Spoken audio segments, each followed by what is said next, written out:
Today we will start with the chapter absorption by roots. Absorption means the inward movement of water from the soil into the roots.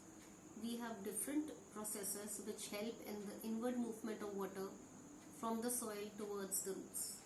We have the roots. The roots are the primary root, the secondary root, tertiary roots and root hairs. In the part of the root, we have specially the root hairs which are adapted for absorption of water. This root hair zone is a zone which is adapted to absorb more water and minerals from the soil than the rest of the root. Now this root hair region, that is the extension of a single epidermal cell.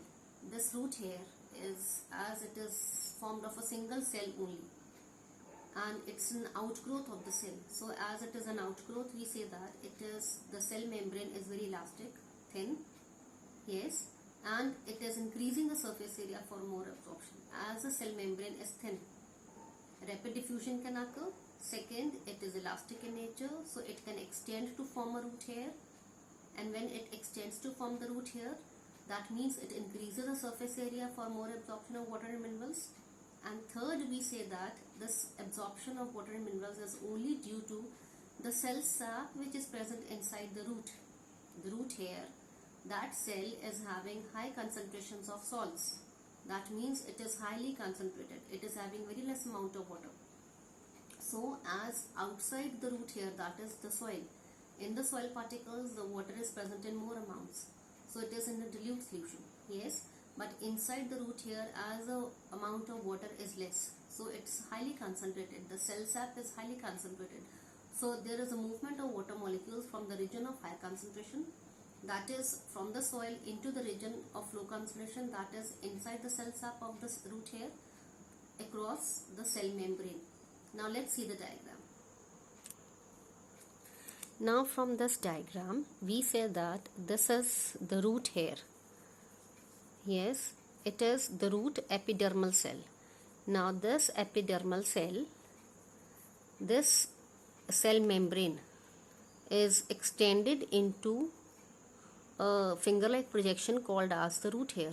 So as this cell, this is the extension of the cell membrane, we say the very first point that the cell membrane is thin. Yes, and second, as it is extended to form a root hair, it is elastic in nature.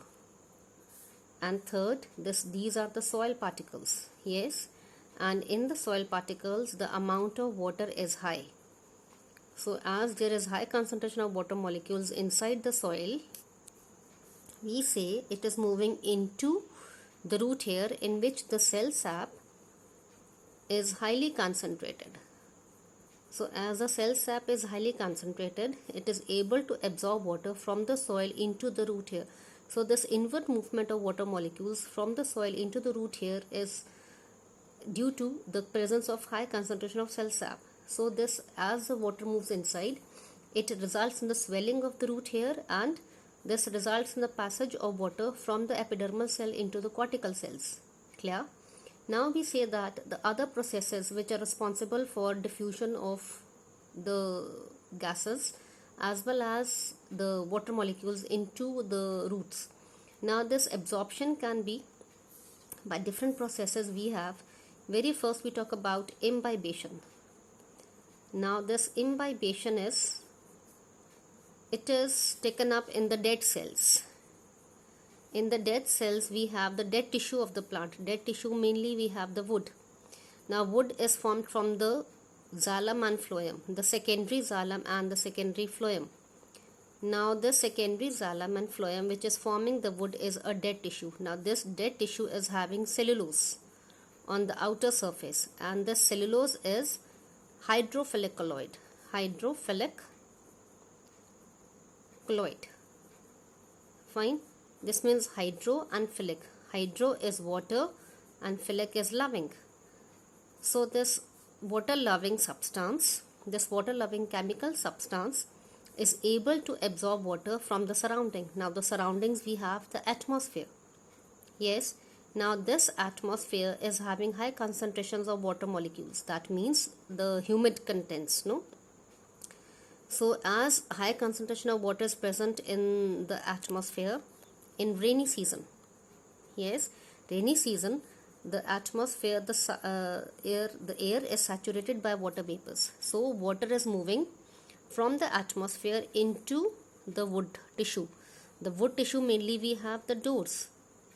Now the doors in rainy season, you must have observed that it is absorbing water and they swell up. So when they swell up, we say we have a difficulty in closing the doors, so they become jammed. Due to this, we say the wooden doors, as they become jammed or they swell up, this is because of they are having cellulose on the outer surface, which is a hydrophilic colloid, and this hydrophilic colloid is absorbing water from the atmosphere due to surface tension mainly. Yes, because on the surface we have the presence of hydrophilic colloids. Yes, this common example. Second, we talk about the seeds, the dry seeds we have as gram seeds. No, when these gram seeds you absorb, you have seen when we soak them in water overnight, they swell up. So when they are put into water, yes, and after the night, no, in the morning, what we see that they have swelled up. So when they swell up, this is due to the seeds on the outer surface again have cellulose on them, and that is a hydrophilic colloid. So in the bowl we have more of water. So water from the bowl moves into the seeds due to the presence of cellulose on the outer surface. So when the seeds, they absorb water, they swell up and the seed coat ruptures. So thus we say that due to this imbibition, the water is able to move into the seeds. Yes, clear about this? Second, we talk about is diffusion. Now diffusion, you know that it is absorption, it is a movement of water molecules or any gases from one region to other. This region, now the diffusion I will explain in the next video.